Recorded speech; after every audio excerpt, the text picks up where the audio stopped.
Dan mungkin Anda telah melihat banyak sekali agama yang gila yang ada di luar sana yang muncul dari orang-orang yang hanya mengetahui sedikit tentang firman Allah dan sekarang mencampur adukan kepercayaan yang berbeda dan membuat sebuah jus rohani, dan hal ini akhirnya membuat kacau kehidupan banyak orang. Saudara pendengar, bersama dengan saya Oti Priambodo dalam program Jalan 66. Senang sekali karena bisa mempersembahkan program yang memberikan pengetahuan Alkitabiah dan menyuguhkan kepada kita jalan keselamatan. Hari ini kita akan sampai pada pembahasan 1 Yohanes pasal yang kedua. Dan Pak Yohanes akan menghadirkan sebuah tema bagi kita, yaitu yang percaya dan yang tidak percaya. Dalam dunia yang semakin hari semakin egosentris, di mana setiap orang hanya mencari kepuasan dan keinginan sendiri, bagaimanakah kita bisa sampai pada sebuah kebenaran yang menjaga kita dari tipu daya antikristus? Mari kita belajar bersama-sama. Shalom saudaraku.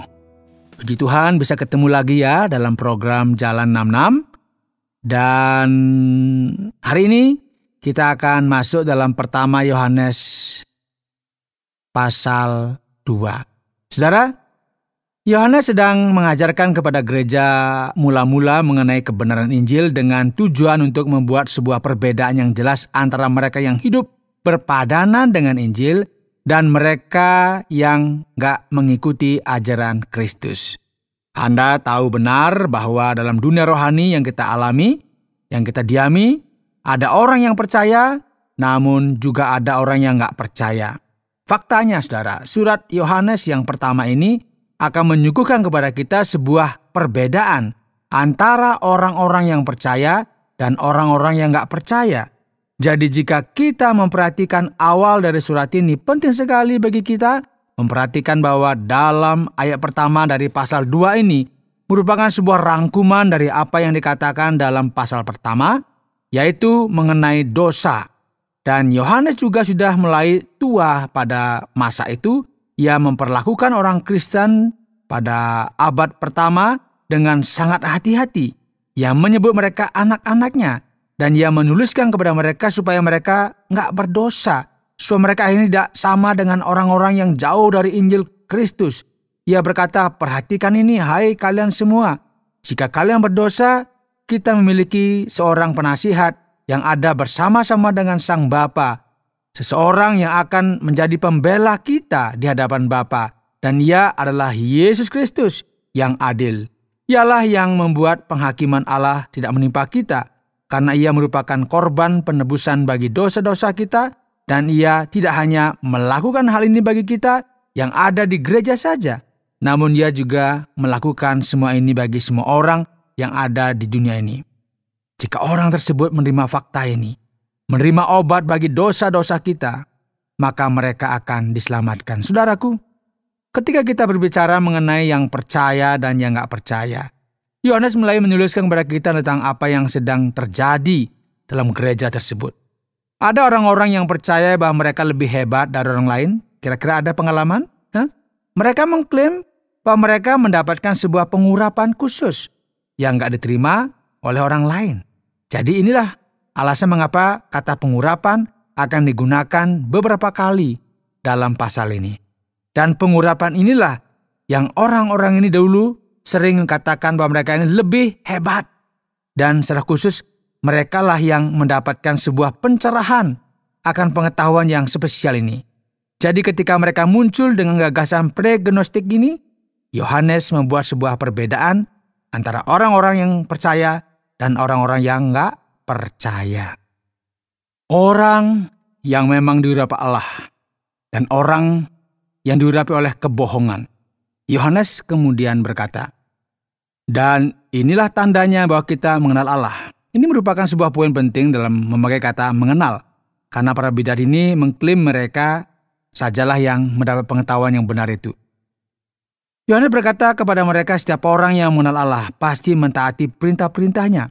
Barang siapa berkata, aku mengenal dia, tetapi ia tidak menuruti perintahnya, ia adalah seorang pendusta dan di dalamnya tidak ada kebenaran. Tetapi barang siapa menuruti firman-Nya, di dalam orang itu sungguh sudah sempurna kasih Allah. Ya, kita tahu bahwa Allah ada di dalam kita, dan setiap kita yang mengaku bahwa Allah ada di dalam mereka harus taat kepada Dia dan mencoba untuk bersikap seperti Dia. Jadi Yohanes membuat hal ini sangat jelas. Bagaimana kita bisa membedakan orang yang percaya dengan yang nggak percaya? Kita bisa tahu siapakah mereka dari tindakan yang mereka lakukan, yaitu apakah mereka taat kepada perintah Allah atau tidak. Dan apakah mereka melakukan hal-hal yang berkenan kepada Dia atau enggak. Mungkin ada di antara kita sudah bertemu dengan beberapa orang yang banyak bicara dan menyatakan bahwa mereka ini adalah ini dan itu. Namun jika kita perhatikan, ya, mereka tidak hidup berpadanan dengan Injil. Inilah mengapa penting sekali bagi kita memperhatikan dan melihat siapakah orang yang percaya dan yang nggak percaya.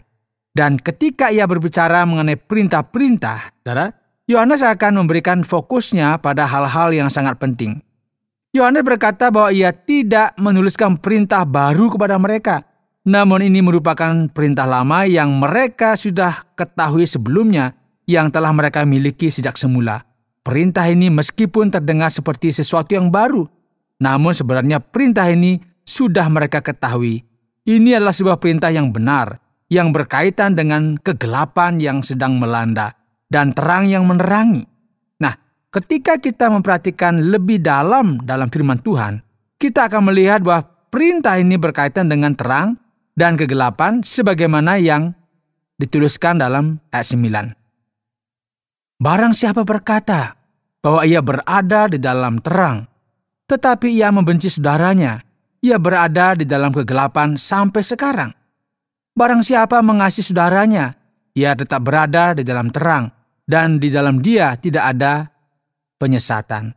Tetapi barang siapa membenci saudaranya, ia berada di dalam kegelapan, dan hidup di dalam kegelapan, ia tidak tahu kemana ia pergi, karena kegelapan itu telah membutakan matanya. Jadi sekarang, menarik sekali ya, kita melihat bahwa para bidat ini, orang-orang yang tidak ada di dalam terang ini, tidak mengenal kebenaran ini, bukan hanya tidak taat kepada perintah Allah, saudara, namun mereka juga mengklaim bahwa mereka ini lebih hebat, lebih rohani dari orang lain.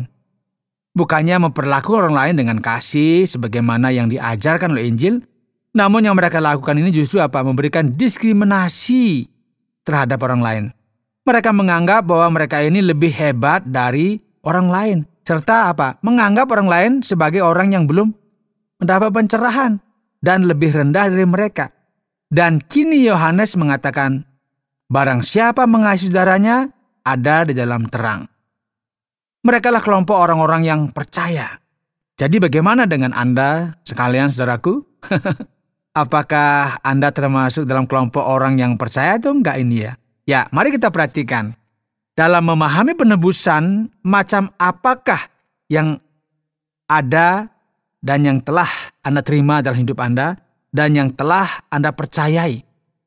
Yohanes menuliskan, aku menulis kepada kamu, hai bapak-bapak, karena kamu telah mengenal Dia yang ada dari mulanya. Aku menulis kepada kamu, hai orang-orang muda, karena kamu telah mengalahkan yang jahat. Dalam ayat ini, ketika Yohanes menyebut bapak-bapak dan orang muda, seringkali kita berpikir yang dimaksud adalah orang yang muda dan orang yang lebih tua. Namun kata ini kemungkinan besar merupakan referensi dari orang Kristen yang sudah matang, yang sudah dewasa, dan orang Kristen yang belum matang dalam kekristenannya. Dan kita juga bisa melihat di sini bahwa nada yang dipakai oleh Yohanes sangat positif dan berkemenangan ketika ia menyebutkan tentang apa yang telah dikalahkan oleh orang Kristen pada saat itu. Aku menulis kepada kamu, hai anak-anak, karena kamu mengenal Bapa. Aku menulis kepada kamu, hai bapak-bapak, karena kamu mengenal Dia yang ada dari mulanya. Aku menulis kepada kamu, hai orang-orang muda, karena kamu kuat dan firman Tuhan diam di dalam kamu dan kamu telah mengalahkan yang jahat. Ya, ini merupakan sebuah kata-kata yang kita sebut sebagai dorongan ya. Sebagaimana yang kita bisa lihat di sini, Yohanes terlepas dari konflik yang sedang terjadi, serta hal-hal yang diajarkan oleh para bidat dan hal-hal sulit yang terjadi, ia percaya bahwa Allah sedang bekerja di antara umatnya. Dan kini ia akan menyampaikan sebuah perbedaan antara mereka yang percaya dan mereka yang nggak percaya. Janganlah kamu mengasihi dunia dan apa yang ada di dalamnya. Jikalau orang mengasihi dunia, maka kasih akan Bapa tidak ada di dalam orang itu. Sebab semua yang ada di dalam dunia, yaitu keinginan daging dan keinginan mata serta keangkuhan hidup, bukanlah berasal dari Bapa, melainkan dari dunia. Nah, ketika bagian ini berbicara mengenai dunia, yang dimasukkan di sini bukanlah dunia seperti yang ada saat ini, namun sistem anti Allah yang sedang bekerja di dunia ini, yaitu segala bentuk keserakahan, mementingkan diri sendiri dan dosa yang ada di dalam dunia ini. Namun kebenarannya adalah bahwa satu-satunya hal yang sangat penting adalah kehendak Allah itu sendiri. Saudara yang dikasihi oleh Tuhan, jika Anda merupakan kelompok dari orang-orang yang nggak percaya, maka Anda perlu mengikuti sistem anti Allah ini, yang berlaku sesuai dengan aturan dunia ini. Hanya orang-orang yang telah dikuasai oleh kesombongan dan pengetahuan yang salah sajalah yang akhirnya berjalan dalam jalan ini. Dan Yohanes sekarang akan mengemas pasal ini dengan menjelaskan kebenaran bahwa ada kuasa jahat yang ada di balik dunia ini dan di balik orang-orang yang nggak percaya. Ia berkata, lihatlah ini, hai kamu sekalian, akhir zaman sudah dekat dan antikristus akan datang. Sebenarnya ada banyak antikristus di luar sana. Mereka ada di luar kita. Namun mereka bukan merupakan salah satu dari kita. Jika mereka merupakan salah satu dari kita, tentu mereka akan bersama-sama dengan kita. Inilah yang Yohanes katakan, dan menarik sekali bagaimana banyak sekali orang yang berpikir bahwa gereja adalah sebuah tempat yang terlindungi. Namun demikian kebenarannya adalah bahwa di dalam kumpulan Kristen itu ada beberapa orang akan muncul. Sebagaimana yang kita bisa lihat dalam Perjanjian Baru. Orang-orang yang nggak percaya, yang jauh dari firman Tuhan dan dari kebenaran. Mereka ini cocok dengan antikristus. Karena itu, Yohanes berkata, jangan khawatir, karena kalian telah diurapi oleh Yang Kudus. Dan Yohanes mengatakan hal ini karena apa? Para bidat ini berkata, tidak. Kitalah orang-orang yang mendapatkan pengurapan yang spesial. Jadi orang-orang yang mengklaim dirinya telah diurapi merupakan kelompok dari orang-orang yang nggak percaya. Ini jelas merupakan sebuah kekacauan yang besar, saudaraku ya. Dan Yohanes mempermalukan mereka semua dengan mengatakan, tidak perlu kalian mempedulikan pengurapan yang berbeda yang kalian telah dengar. Jangan mengejar pengurapan yang berbeda dari apa yang telah Kristus ajarkan. Karena kamu telah diurapi oleh Yang Kudus. Dan kamu pun telah memperoleh pengetahuan akan kebenaran ini. Kamu tahu itu? Dan jangan biarkan diri kalian menjadi bingung dengan segala dusta yang ada. Karena antikristuslah yang berdusta. Ia adalah pendusta. Dan ia juga menyangkali sang bapa dan anak. Sebab barang siapa menyangkal anak, ia juga tidak memiliki bapa. Barang siapa mengaku anak, ia juga memiliki bapa. Saudaraku, ini merupakan kebenaran dan tidak ada cara lain bagi kita lari dari kebenaran ini. Firman Sang Ilahi jelas sekali menyatakan di sini bahwa setiap orang yang menyangkali Kristus atau menyangkali firman yang ilahi tentang Kristus tidak mungkin bersama-sama dengan Allah atau Kristus. Inilah mengapa bagian ini dengan jelas mengatakan, dan kamu, apa yang telah kamu dengar dari mulanya, itu harus tetap tinggal di dalam kamu. Jadi kita harus tetap ada di dalam Kristus dan di dalam Bapa, karena ia telah menjanjikan kehidupan yang kekal bagi kita. Berhati-hatilah karena ada orang-orang yang ada di dalam kumpulanmu yang mencoba untuk memperdaya kamu. Jangan kita mencari sebuah pengurapan yang aneh-aneh. Ya, carilah selalu firman Tuhan. Lewatilah ujian yang diberikan oleh Yohanes ini. Dan jangan lupa, dalam dunia rohani yang kacau ini, senantiasa ada orang-orang yang percaya dan ada juga orang-orang yang nggak percaya. Anda sedang mendengarkan Jalan 66 dalam rangkaian pembahasan 1 Yohanes pasal yang kedua yang sudah dijelaskan oleh Pak Yohanes dengan topik yang percaya dan yang tidak percaya.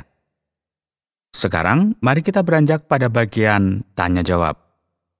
Pak Yohanes, dalam surat 1 Yohanes pasal yang kedua, ada banyak hal yang harus kita bicarakan. Pengantara atau pembela. Apa yang dimaksudkan dalam ayat pertama ini, Pak Yohanes? Kemudian dalam ayat yang kedua, Yohanes berbicara mengenai kurban penebusan. Apa arti sebenarnya pada bagian ini? Ya, Pak Oti, kita memahami di sini bahwa kata yang dipakai dalam bahasa aslinya adalah parakleto, yang akan muncul di ayat pertama ini, yang beberapa terjemahan lain dalam Alkitab menerjemahkan hal ini dengan berbeda. Gagasan utama di balik kata ini juga bisa kita temukan dalam Injil Yohanes pasal 14, dan kadang kata ini juga diterjemahkan sebagai penghibur atau seseorang yang sedang melatih sebuah tim. Nah, seseorang yang senantiasa bersama-sama dengan kita, mengajar kita, mempersiapkan kita, dan mendorong kita, serta membimbing kita kemana kita pergi. Jadi sekarang dalam beberapa kasus, kata ini juga memiliki arti pembela, namun tidak seperti yang kita pahami. Ada arti yang lebih luas daripada yang kita bisa pahami di sini, dan dalam hal ini secara khusus, bagian ini memberikan referensi dari kata penghibur ini sebagai pembela, ya. Seorang yang membela orang yang dituduh. Mengapa perlu ada pembela? Karena kita telah berdosa, dan dosa itulah yang menuduh kita. Dan bagaimana sekarang kita bisa menyelesaikan masalah ini? Masalah ini telah diselesaikan oleh Yesus Kristus. Dan inilah mengapa Ia menjadi korban penebusan bagi kita. Kata penebusan berarti mengalihkan murka Allah. Karena dosa-dosa kita layak menerima murka. Namun Yesus mengalihkan murka ini sehingga murkanya tidak menghantam kita.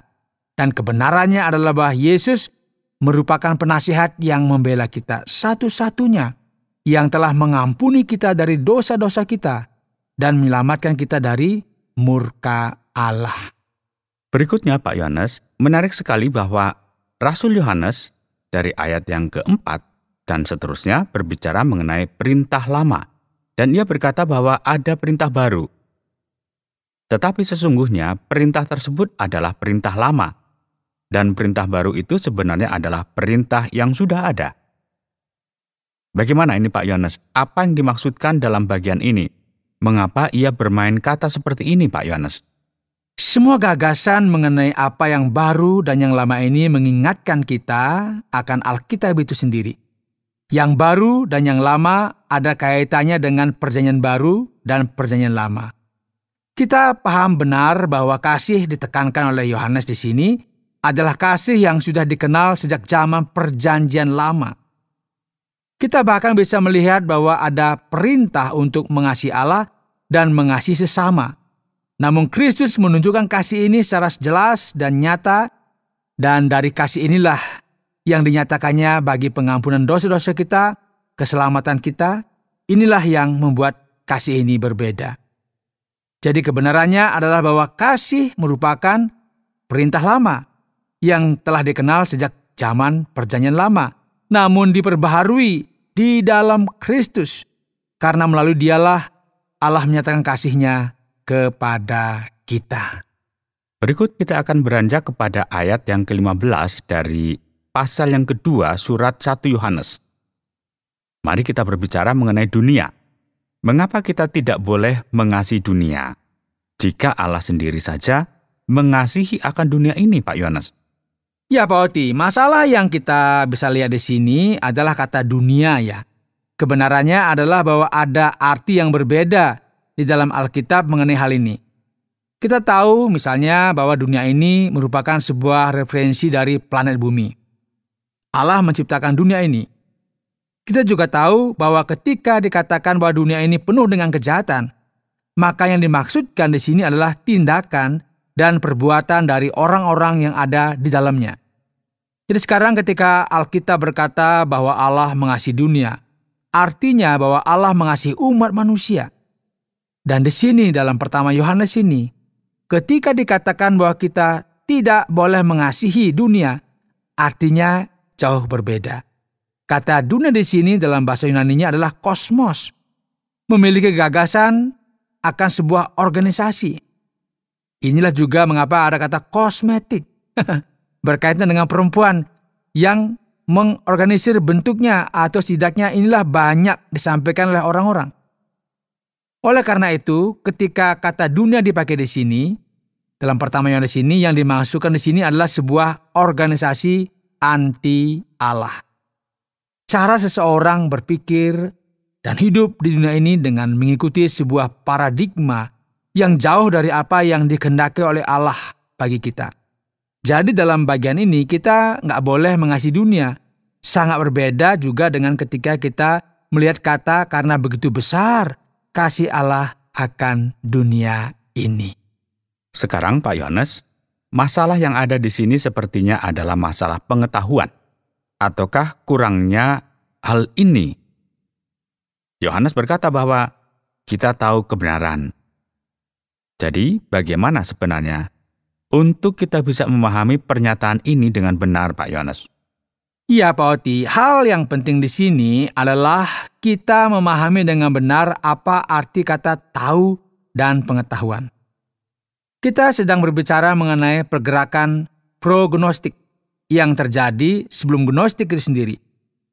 Kata gnosis dalam bahasa Yunani berarti pengetahuan, namun bukan pengetahuan seperti yang kita biasa pikirkan, yang kita bisa dapatkan melalui belajar, membaca, dan mencari informasi.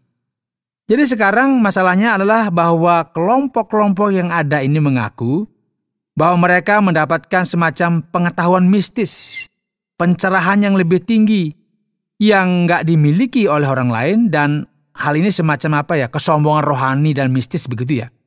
Jadi ketika firman Tuhan berkata bahwa kita tahu kebenaran, maksudnya di sini adalah bahwa kita nggak harus belajar lagi dan mendapatkan informasi atau pengetahuan lebih banyak lagi karena kita telah memiliki pengetahuan yang cukup akan hal ini. Hal ini adalah sebuah peringatan bagi kita agar berhati-hati. Dan pengetahuan yang dimasukkan oleh kelompok gnostik ini yang mengatakan bahwa kalian perlu pencerahan ini untuk menjadi rohani, itu nggak benar. Jadi kita mengejar hal ini karena kita telah mendapatkan pengetahuan yang kita dapatkan dari Kristus dan Allah. Jadi dengan memahami konteks yang ada di balik pernyataan ini, ya, kita bisa benar-benar akan memahami bagian ini. Berikutnya Pak Yohanes, mari kita berbicara mengenai orang yang menyebabkan kecurigaan di antara banyak orang ini. Antikristus, apakah dia akan muncul di dalam gereja, Pak Yohanes? Sesuai dengan apa yang dikatakan firman Tuhan, sepertinya akan ada beberapa dari mereka. Jadi sebenarnya ada berapa banyak antikristus yang akan muncul, Pak Yohanes? Ya Pak Oti, segala hal yang berkaitan dengan antikristus memang merupakan sesuatu yang menarik perhatian banyak orang. Sekarang ini, ya, kata antikristus sering kali memiliki arti yang sangat luas. Kita tahu bahwa ada antikristus yang akan muncul pada akhir zaman nanti, dan pada akhir zaman sebenarnya sudah dimulai, namun hal ini belum sampai pada penghujung waktu, sampai antikristus ini nanti muncul. Namun dalam hal ini ada banyak sekali pemimpin rohani yang palsu, yang sesuai dengan dunia ini dan dengan setan. Dan mereka nggak peduli dengan Allah, dan mereka juga disebut sebagai antikristus dalam firman Tuhan ini. Mereka ini seperti nenek moyang dari antikristus yang terakhir nanti. Dan luar biasa sekali, saudara, bahwa antikristus ini biasanya adalah orang-orang yang murtad dari imannya. Orang-orang yang telah mengerti sedikit tentang Injil, kemudian berbalik dari Injil dan dari imannya. Dan akhirnya setuju dengan pemahaman yang sangat aneh. Dan mungkin ya Anda telah melihat banyak sekali agama yang gila yang ada di luar sana yang muncul dari orang-orang yang hanya mengetahui sedikit tentang firman Allah dan sekarang mencampur adukan kepercayaan yang berbeda dan membuat sebuah jus rohani. Dan hal ini akhirnya membuat kacau kehidupan banyak orang. Jadi inilah yang dikatakan oleh Yohanes dalam bagian ini. Baik Pak Yohanes, bagian terakhir, sebuah pertanyaan yang saya akan coba ajukan. Pengurapan apakah yang dikatakan oleh Yohanes dalam pasal ini? Ya, kata anointing yang dipakai dalam pasal ini memiliki sebuah referensi tentang pengetahuan yang spesial yang dimiliki oleh beberapa orang. Sebagaimana yang mereka nyatakan, pengurapan spesifik yang disebutkan di sini berasal dari orang-orang yang mengklaim bahwa mereka memiliki sebuah pengalaman rohani yang spesial yang membuat mereka lebih dari yang lain. Dan mereka membenarkan keunggulan mereka berdasarkan hal ini. Jadi sekarang Alkitab memberikan kepada kita sebuah pesan yang menentang hal ini dengan mengatakan, lihatlah ini, kalian semua, kalian telah mendapatkan pengurapan dari Yang Kudus, dari Allah itu sendiri. Jadi tidak perlu lagi kita mencari sebuah pengalaman rohani yang gila dari orang-orang yang menganggap dirinya lebih baik dari orang lain. Karena mereka ini sedang berjalan dalam jalan yang salah dan nggak ada yang benar dari semua ini. Baik, terima kasih banyak Pak Yohanes. Sekali lagi, para pendengar sekalian, mari kita coba untuk melihat bagian terakhir, yaitu kesimpulan pada 1 Yohanes pasal yang kedua yang kita pelajari kali ini. Saudaraku, hari ini dalam program Jalan 66, kita telah belajar dari kitab pertama Yohanes pasal 2.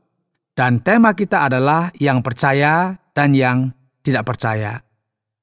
Benar sekali, pendengar yang dikasihi oleh Tuhan, ya.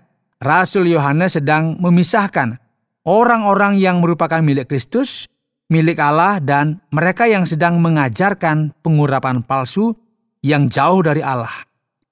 Saudara yang dikasihi oleh Tuhan, apa yang menarik perhatian kita adalah bahwa orang-orang ini berpikir bahwa mereka jauh lebih baik dari orang lain.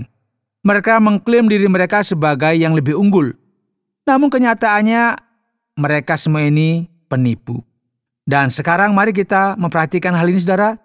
Di mana ada kesombongan dan diskriminasi, meskipun apa yang nampak merupakan hal-hal yang rohani dan spesial, kita bisa yakin bahwa semua itu tidak berasal dari Allah. Saudara pendengar, karena waktu yang tidak memungkinkan, kita akhiri program Jalan 66 kali ini.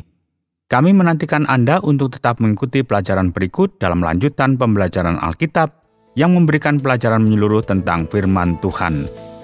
Jika Anda memiliki pertanyaan atau berespon terhadap topik sehubungan dengan program ini, silakan menyampaikan melalui WhatsApp ke nomor 081 333 777 386. 081 333 777 386. Terima kasih atas perhatian Anda.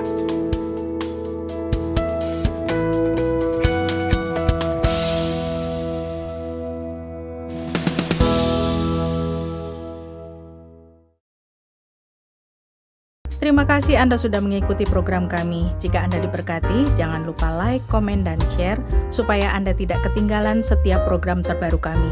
Jangan lupa juga untuk subscribe channelnya dan nyalakan loncengnya. Jika Anda ingin mendukung pelayanan kami, bisa melalui rekening kami berikut ini atau menghubungi kami di sini.